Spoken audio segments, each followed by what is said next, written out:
bal musette, une auberge ouvrent leurs yeux faits. Le chaland glisse sans trêve sur l'eau de satin. Où s'en va-t-il? Tranche de vie, vagabondage dans nos existences. Du destin, ne pensons à rien. Le courant fait de nous toujours des errants. Chers auditeurs de Tranche de vie, vous savez que notre émission est consacrée beaucoup au voyage des personnes dans leur existence. Et ces voyages, ce sont quelquefois des voyages par voie d'eau. Il y a des marins. Il y a des marins qui vont sur la mer, mais il y a aussi des marins d'eau douce. Il n'y a pas quelque temps, j'ai eu le plaisir de faire parler Pierre, qui, dans une partie de son existence, a été un vrai marin. Mais aujourd'hui, il est de retour et il va nous parler, avec Fabienne, de leur vie de marins d'eau douce. En effet, pendant assez longtemps, ils ont navigué sur les canaux, sur les fleuves. Et ils vont nous expliquer cette partie de leur existence et le plaisir qu'ils y ont pris. Fabienne et Pierre, bonjour, merci d'avoir accepté l'invitation de RLP. Comment êtes-vous arrivés à devenir des marins d'eau douce ? Alors d'abord, bonjour, merci de votre accueil. Je voudrais dire que, comme tous les marins, j'avais une notion péjorative en parlant des marins d'eau douce. Depuis que j'ai été marin d'eau douce, je n'ai plus cette notion péjorative parce que d'abord ça n'a rien à voir avec la navigation en maritime et c'est pas toujours facile. Maintenant, pourquoi nous sommes arrivés à avoir une péniche, c'est parce que à la retraite, moi j'avais envie d'acheter un bateau. Fabienne n'est pas du genre maritime, donc après avoir hésité, je lui ai proposé d'aller chercher une péniche en Hollande. Ça nous a donné l'occasion de visiter la Hollande et nous avons trouvé donc une péniche là-bas. Et c'est comme ça que l'aventure a commencé. Donc, d'abord, je te prie de m'excuser d'avoir employé cette expression péjorative, qui est tirée, c'est une insulte favorite du capitaine Haddock. Mais pourquoi la péniche et pourquoi la Hollande ? Alors l'idée m'était venue il y a très très longtemps, mais j'avais rencontré un ami à Amsterdam qui vivait sur une grosse péniche, un gabarit qui n'existe pas en France. Et je m'étais dit, mais ça serait intéressant de vivre sur un bateau, même une péniche, avec encore une fois cette notion, les marins et les marins d'eau douce. C'était mieux que rien. Et puis, à l'époque, c'était juste un peu après, j'ai divorcé de ma femme américaine, et donc on a oublié la péniche. Donc ça m'est revenu. À la retraite, j'ai dit, bon, puisque le bateau, le voilier, c'est pas possible, pourquoi pas la péniche ? Essayons, et ça peut être sympa. Et c'était très sympa. Alors maintenant, je vais me tourner vers Fabienne et lui demander si elle a adhéré à ce projet un petit peu fou, puisque finalement, ça s'est mué en un séjour qui a duré. Est-ce que tu étais contente, Fabienne, ou bien est-ce que tu y es allée un petit peu reculant en te disant une péniche, c'est petit Oui, effectivement, je n'avais pas mesuré ce que ça pouvait avoir comme taille une péniche. Et puis surtout, plus elle était grande, plus elle était difficile à manipuler. Et donc, ça a démarré par le fait qu'on a dit, tiens, si on faisait un séjour sur le canal du Midi pour voir ce qu'il en est de la navigation des péniches. On a trouvé un tarif tellement élevé, c'était tellement cher, que c'est à ce moment-là qu'on a décidé de partir en Hollande et de trouver quelque chose de plus accessible. Alors, comment achète-t-on une péniche ? Alors, à cette époque-là, j'avais du temps libre. J'ai fait beaucoup de recherches sur le net et on a pris des rendez-vous en Hollande. Et j'ai essayé d'organiser le voyage pour que ce soit possible. Parce qu'il s'est avéré que la Hollande, c'est un pays extraordinaire pour les bateaux et pour ceux qui aiment les bateaux. Et donc, on a fait le tour de tous les bateaux, une petite dizaine, même pas, une grosse poignée, disons, de bateaux qu'on avait repérés. Et chaque fois que je montais à bord du bateau, je regardais Fabienne. Et un jour, j'ai vu qu'elle avait un peu des étoiles dans les yeux à propos de ce bateau-là, et on a acheté celui-là. C'est celui qui ressemblait le plus, en exagérant un peu, à un appartement. Disons, pour qu'elle ne soit pas trop dépaysée, justement. Alors, Fabienne, est-ce que tu confirmes? Tu as eu le flash positif pour ce bateau. Est-ce que tu peux nous décrire un petit peu ce bateau? Est-ce que c'était vraiment une péniche ou bien est-ce que c'était quelque chose qui ressemblait plus à un appartement qu'une péniche? Il faut dire que je ne connaissais pas trop une péniche, ce que c'était. Donc, effectivement, j'ai trouvé que c'était pas trop éloigné d'un appartement, comme tu dis, Pierre, mais le mot appartement ne m'emballe pas trop. Mais disons qu'elle était claire à l'intérieur, lumineuse, c'était surtout ça. On n'avait vu que des péniches qui étaient sombres, sans fenêtre, sans ouverture. Là, il y avait de la lumière. Quand on est descendu dans le bateau, c'était ça. C'était Ivanka. Donc ça veut dire qu'il y avait des fenêtres, il y avait des baies vitrées. Oui, il y avait des Est-ce que tu peux décrire un petit peu pour nos auditeurs ce bateau? Donner quelques dimensions? Alors les dimensions, effectivement... Ou sinon on reviendra vers Pierre. On reviendra vers Pierre parce que c'était pas une donnée qui m'intéressait, la taille du bateau. Encore que... Moi, j'avais envie d'un bateau beaucoup plus long, mais beaucoup plus difficile à manœuvrer. Donc, Ivanka, quand on descendait dans l'arrière du bateau, c'était une toile claire, donc c'était déjà très lumineux. Alors, tu as prononcé le nom du bateau, hein, Ivanka. Oui. Ivanka, c'est le nom que vous lui avez donné ou le nom qu'elle avait d'origine? C'est le nom qu'elle avait d'origine. Elle s'appelait comme ça, Ivanka. On n'a rien changé. Et donc, après, quand on pénétrait dans l'espace de vie, c'était effectivement comme dans une maison, avec un petit peu plus étroite, mais comme dans une maison. C'était lumineux, on voyait l'extérieur, il y avait des installations qui étaient convenables. C'était oui, effectivement, comme dans une maison. Pierre a sorti sa tablette et il a affiché une photo d'Ivanka, qui est effectivement, qui ressemble effectivement à une péniche, mais quand même avec des superstructures et très, très lumineuses apparemment, puisqu'il y a des fenêtres qui sont beaucoup plus importantes que sur les appartements des péniches classiques. Alors d'abord c'est un bateau hollandais, ça s'appelle en hollandais IJs de la Haak, avec l'accent chinois, et ça veut dire bateau de lac, je crois. Donc c'est un bateau d'eau douce. Il fait 14 mètres de long, 3 mètres 70 de large. Et il était très clair parce que les fenêtres sont très très grandes. Oui. À l'arrière, il y avait ce que moi j'appelais par habitude le cockpit, mais qui ressemble plutôt à un balcon, qui était abrité par une toile de couleur beige qui fait qu'avec le soleil, dès qu'il y avait un rayon de soleil, c'était extraordinaire. On était très très bien là. Là, c'était une sorte de terrasse privative, ou bien est-ce que c'était... Oui. Voilà, oui, c'est une sorte de terrasse. Après, la grande pièce, c'est qu'on appelle la marquise quand il y a une femme à bord. Sinon, c'est la timonerie. C'est là où il y a donc la barre pour conduire le bateau. Et c'est là où on peut vivre, le salon, disons, dans un appartement. Et en descendant, il y avait la cuisine, qui était assez grande, donc pour qu'on y mange à 4, facilement. Et puis ensuite, il y avait un lit assez large, une salle de bain, donc le minimum, des toilettes, et puis il y avait même une machine à laver. Et donc je dirais plutôt une petite garçonnière plutôt qu'une maison. Comme taille, ça faisait 30 mètres carrés maximum. Donc c'était quand même assez spacieux et confortable. Maintenant, la longueur 14 mètres, c'est vraiment le maximum pour que ce soit pas seulement manœuvrable, mais surtout pour trouver une place quelque part sans problème. La première chose qu'un capitaine de port te demande, quand tu demandes si tu peux venir t'arrêter chez lui, il te dit, vous faites combien de longueur? Parce que plus c'est grand, plus ça prend de la place, et c'est souvent très encombré. Donc c'était vraiment la taille maximum. Par rapport aux péniches du commerce, c'est un petit bateau. Quelles sont les dimensions des grosses péniches, des péniches commerciales? Alors, d'abord, les péniches traditionnelles commerciales, qu'on appelle le gabarit Freycinet, elles font 40 mètres de long. Donc moi, je faisais 15 mètres.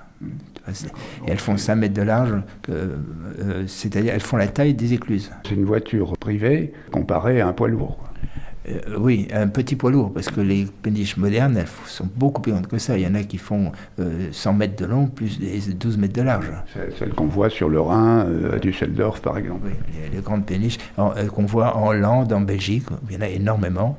On se demande pourquoi il n'y en a pas en France d'ailleurs, mais parce que ça marche bien là-bas, et chez nous apparemment ça ne marche pas bien. Tant que ce soit une question de gabarit des voies d'eau, ou d'installation, ou des écluses. Alors, il y a plein de canaux qui sont au gabarit Freycinet, qui sont tous au gabarit Freycinet en France, en France par rapport à la Bretagne par exemple, qui a un réseau de canaux séparés, on ne peut pas le rejoindre par rapport aux canaux à l'intérieur de la Terre. Donc le minimum c'est le gabarit Freycinet, et il paraît que les bateaux aujourd'hui ne sont plus assez rentables. Les Freycinets sont trop petits pour être rentables. Mais on a vu des convois, deux Freycinets l'une derrière l'autre, ce qui fait déjà 80 mètres de long, ce qui est pas mal. Hein. Vous avez pris possession de la péniche, vous l'avez équipée pour vivre dessus. Quel problème ça a posé, Fabienne, cette mise en état de la péniche pour vivre dessus? Ou bien est-ce que tout était prêt et vous avez eu qu'à démarrer? Certes, tout était prêt, on pouvait démarrer, mais on a fait quelques améliorations. Et puis on a appris à faire ce qu'on dit entre nous, Andy et Petra. Andy et Petra, c'était un couple qui avait aussi un petit bateau. Et donc, elle m'a appris à déplacer les choses pour accéder aux choses. C'est-à-dire, on déplace 3 choses pour accéder à la 4e. Et ça, c'est l'attitude qu'il faut avoir quand on est sur un bateau, parce que pour gagner de la place, on superpose beaucoup. Et on a toujours besoin de chercher ce qui est le plus difficile à attraper. Donc, on faisait du Andy et Petra. On va poser des questions de genre. Quel était ton travail sur la péniche, toi, Fabienne? Alors moi, sur la péniche, j'étais la plupart du temps à l'extérieur, aux amarres, pour amarrer le bateau quand on voulait s'arrêter ou quand on voulait passer dans une écluse. La plupart du temps, j'étais à l'extérieur, à l'avant. Et c'est toi qui lançais les amarres, et puis alors tu faisais des tâches ménagères, je suppose. Ah, bien sûr. Tout ce qui est de l'ordre de la préparation des repas, je m'en chargeais pendant que Pierre continuait à manœuvrer. Comment vous êtes-vous déplacé? Est-ce que vous aviez un plan préétabli, ou bien est-ce que ce plan de déplacement, il se faisait comme ça, au gré des humeurs, au fur et à mesure? Vous disiez, tiens, on va partir dans cette direction, ou bien on va prendre cette voie d'eau. L'inconvénient d'une péniche, c'est qu'on ne peut pas aller partout. On est obligé d'être sur un canal ou une rivière, à la différence d'un van, par exemple. Mais nous, on est parti de la Hollande, et on s'est dirigé vers la France, un peu au pif, oui, comme ça. Et on s'est arrêté là où on a pu, et puis suivant la date. Et après, on a toujours fait ça à peu près. Tiens, puisqu'on est là, si on allait dans ce coin-là, et petit à petit, on a couvert pratiquement tous les canaux du nord-est de la France. Celui qu'on a évité, c'est le canal du Midi. D'abord parce que tous les retraités descendent au canal du Midi. Et puis parce que comme je n'avais pas un moteur super puissant, j'étais pas sûr de pouvoir remonter le courant du Rhône au retour. Ce qu'on peut faire de toute façon en se mettant à couple avec une grosse péniche, mais enfin bon, c'est un peu compliqué. Et puis on s'est arrêté, après on n'a pas eu le temps d'y aller de toute façon. Donc vous avez quand même limité vos déplacements au nord-est de la France, disons la partie... Non, parce que c'est pratiquement là où il y a tous les canaux en ce moment, qui sont ouverts. Ça va jusqu'au canal de Bourgogne et un peu la Saône. Voilà, on a pris le Doubs aussi, donc pour descendre un peu plus bas que le nord-est. Mais sinon, les canaux sont principalement dans ce coin-là. Et en dehors de la France, est-ce que vous avez navigué sur des pays européens? Tu as parlé de la Hollande, bien entendu, mais sur d'autres pays comme l'Allemagne, par exemple. Alors, on a commencé par la Hollande, avec des superbes écluses très actives. Il y a beaucoup de circulation de gros bateaux de commerce, mais il y a aussi beaucoup de bateaux de plaisance, très propres, très efficaces et tout ça. On a passé la Belgique, où c'était aussi très très actif. Alors des grandes écluses de 120 mètres de long, pleines à bourrer de bateaux de commerce, donc de gros bateaux, et de 2 ou 3 petits bateaux coincés entre. Et puis on est arrivé en France, et là on est tombé au Moyen-Âge. On a trouvé des petites écluses mal entretenues, pleines d'herbes, de trucs, des cochonneries qui poussaient. Souvent, la porte en panne, il faut téléphoner pour qu'on vienne te dépanner, enfin des choses comme ça. Mais on n'a fait que ces 3 pays-là, la Hollande, la Belgique et la France. Donc ta conclusion, c'est que la voie d'eau, les voies d'eau, les canaux, sont négligés, sont sous-utilisés en France pour une raison que tu ne t'expliques pas? Alors, ils sont nettement sous-utilisés, en partie à cause du gabarit, qui devient donc moins rentable aujourd'hui, parce que ces fraissinet de 40 mètres de long et 5 mètres de large sont plus assez grandes pour être vraiment rentables. Et la plaisance n'est pas tellement développée non plus. Elle pourrait l'être un peu plus, à mon avis, oui. Mais le travail qui a été fait dès le XVIe siècle, parce que ça a commencé au XVIe siècle, hein, avec, paraît-il, Léonard de Vinci qui aurait inventé les écluses modernes, je ne sais pas si c'est vrai, mais on est passé à côté d'anciennes écluses du XVIe siècle, des échelles d'écluses qui se suivent comme ça, impressionnantes. Et le travail qui a été fait au XIXe en France, c'est phénoménal. On peut découvrir la France d'une façon tout à fait originale. On ne reconnaît même pas les coins qu'on connaît par la route en arrivant par la rivière. C'est ce qui est intéressant. C'est des coins tout nouveaux à chaque fois. Donc on peut dire que de la même manière que pour le rail, ce moyen de transport a été, qui était encore bien utilisé et entretenu au XIXe siècle, a cédé la place aux camions. Voilà. Souvent, tu vois des fraissinets, donc qui passent, tu les vois sur la Seine, tout ça, qui ont un grand panneau marqué ma péniche est l'équivalent de 35 camions, par exemple, des choses comme ça. C'est beaucoup moins polluant, plus efficace que les camions, ça abîme moins les routes, évidemment. Et il y a ce projet de faire le canal de Seine-Nord, qui serait un grand canal, grand gabarit, mais il a permis de découvrir beaucoup de sites préhistoriques avec les fouilles avant les travaux, mais je ne sais pas du tout où ça en est maintenant. Ça fait déjà autant de Sarkozy, on parlait du canot Seine-Nord, et je crois que ça n'a pas beaucoup avancé depuis. Comment tu te débrouillais, toi? Tu es mécanicien, quel type de moteur tu avais? Moi, ça me pose des tas de questions. Où est-ce que vous faites le plein, par exemple, sur une péniche? Alors, je ne suis pas du tout mécanicien, oui. Et encore moins électricien. Déjà, au lycée, je ne comprenais rien à l'électricité, et ça n'a pas changé. Et on avait un moteur diesel, un moteur à mariner, ils disent. Donc, il n'y a pas de vitesse. C'est que des gaz. Tu mets les gaz, tu ralentis. Il n'y a pas de frein, évidemment. C'est un bateau. Donc, pour freiner, c'est la marche arrière. Et comme un bateau avance avec une hélice, quand il recule avec l'hélice, il part soit à droite, soit à gauche. Donc, il ne va pas forcément là où tu veux qu'il aille. Donc, ça, c'est un truc aussi à s'habituer.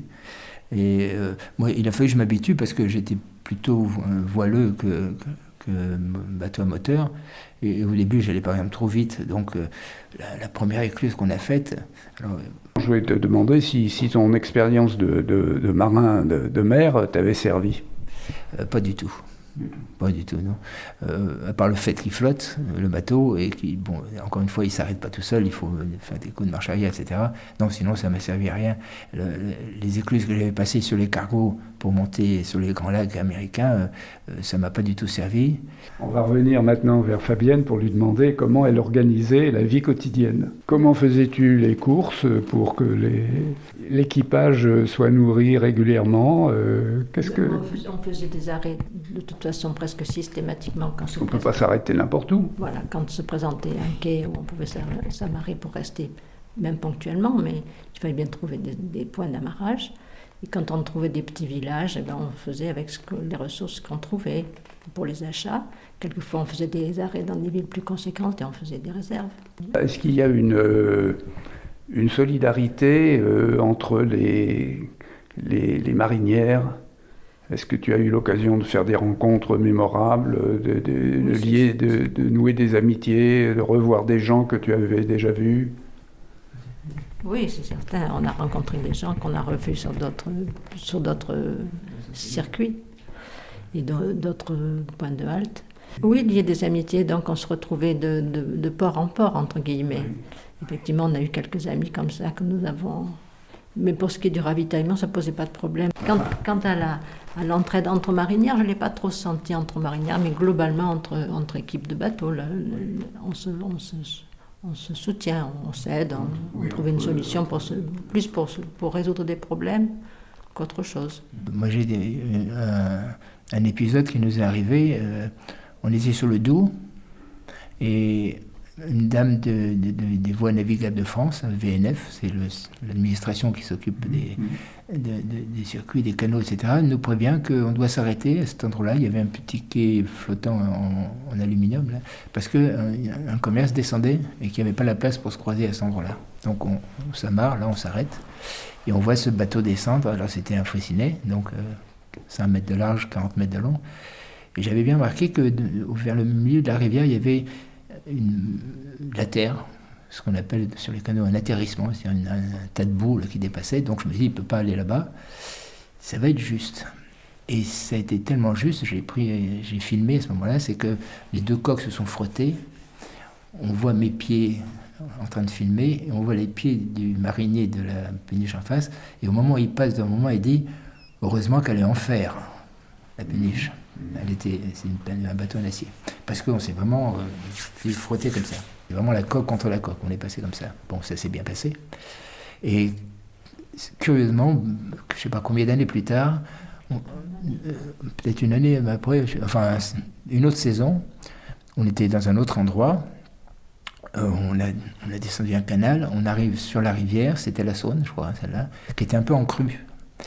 Et à force d'être habitué au canal, j'ai pas réalisé qu'on était sur une rivière en crue. Et à un moment, je me suis retrouvé au sec, au bord de la rivière. Je suis allé trop loin vers le bord et j'étais au sec. Une péniche sort de l'écluse en face et s'approche. Je l'appelle par le téléphone et je lui dis est-ce que vous pouvez me dépanner parce que je suis au sec, j'arrive plus à bouger. Alors il s'approche. Encore une fois, un Freycinet, 40 mètres de long. Et il a vraiment été... Encore une fois, je te dis, c'est vraiment des métiers bien particuliers, ils sont très forts. Il s'est approché assez près pour pouvoir me lancer une amarre. Je me suis amarré et il m'a sorti sans aucun problème. Et c'était la même péniche. Je l'ai réalisé après que c'était le même bateau. Ah oui. Donc du coup, on a trouvé son adresse et on lui a envoyé un panier de produits locaux, foie gras, etc. pour le remercier. donc en tout cas, les mariniers, plaisanciers ou professionnels, on est toujours prêts à s'entraider. Oui. Combien de temps a duré cette expérience-là? Parce que tu as fait allusion à des années tout à l'heure.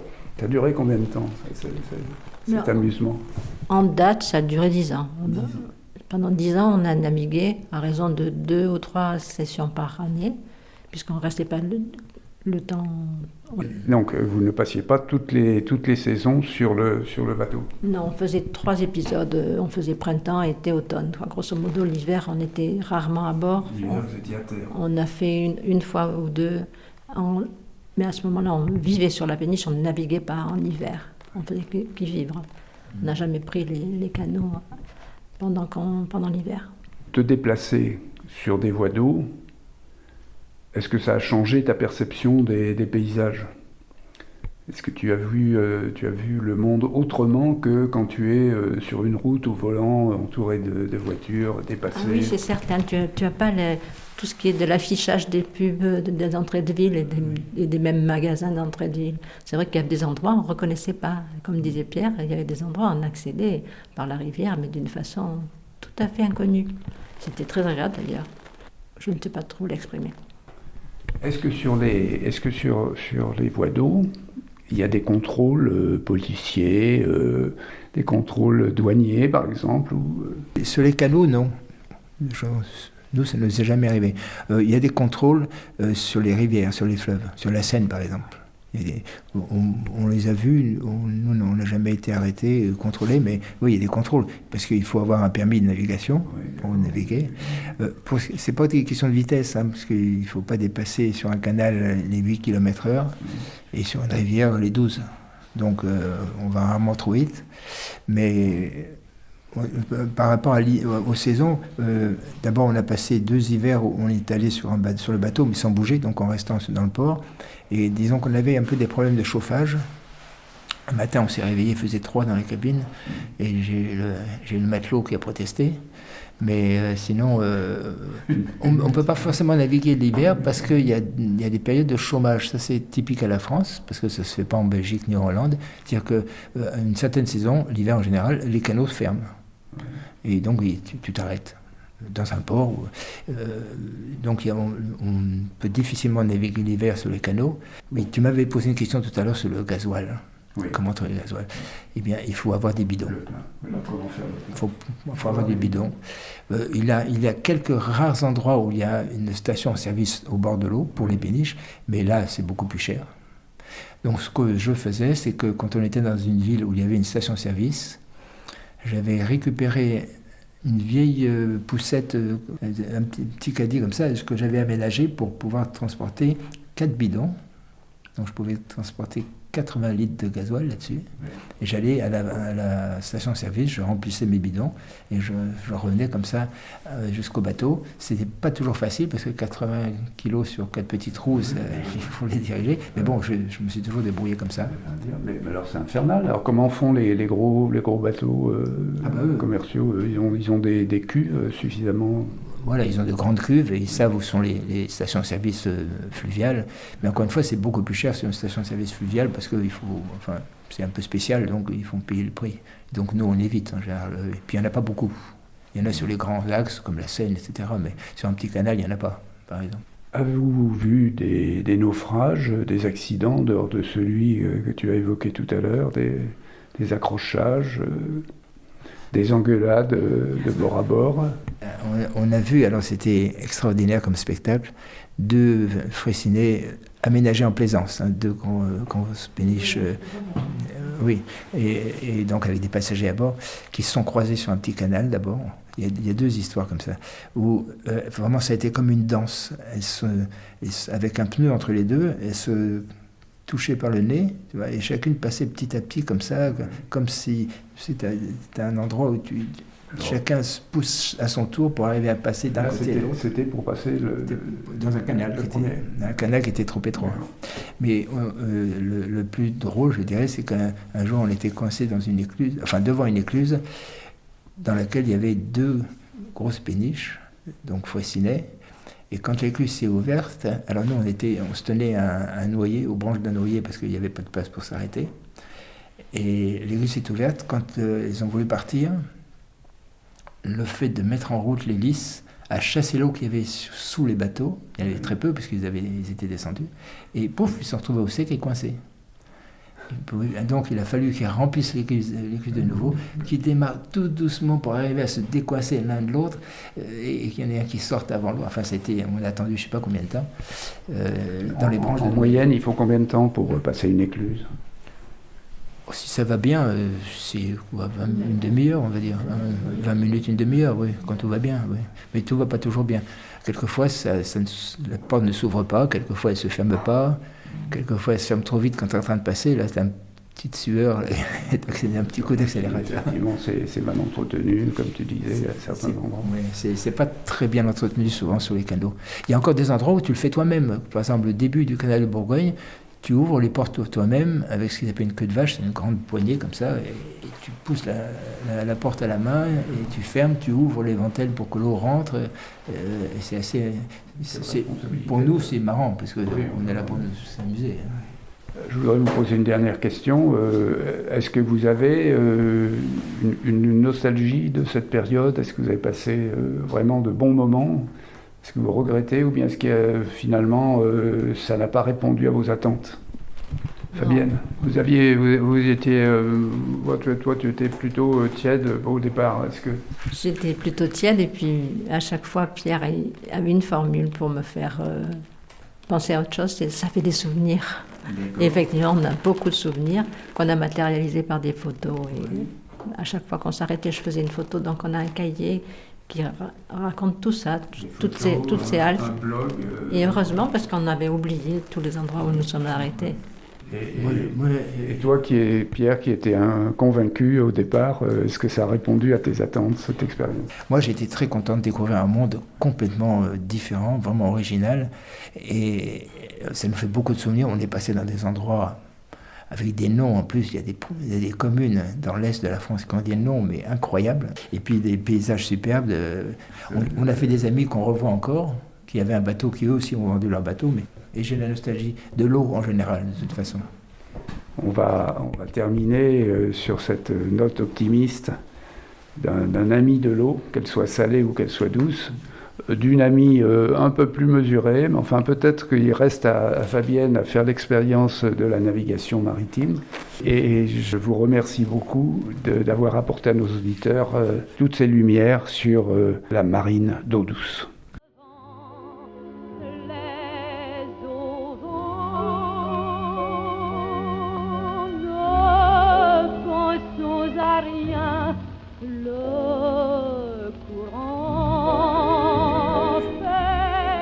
C'était Tranche de vie, une émission proposée par Jean-François.